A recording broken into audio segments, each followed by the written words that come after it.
মানুষ কতটা বিচিত্র হতে পারে।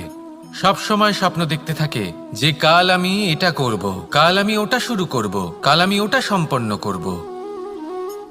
এই যে কাল শব্দটা, এই কাল অত্যন্ত বিচিত্র এক শব্দ। আমরা সবসময় এটাকে আসতে দেখতে পাই, কিন্তু এটা আসাতে বর্তমানে পরিণত হয়। আবার আজ নতুন কাল দেখতে পাই, তার জন্য অপেক্ষা করি, যখন সেটা সামনে আসে বর্তমানে পরিণত হয়। এই কাল সবসময় একটা মিথ্যে সান্ত্বনা দেয় যে সে আসছে, কিন্তু সে কখনোই আসে না। যেটা আপনার হাতে রয়েছে তা হলো আজ, বর্তমান।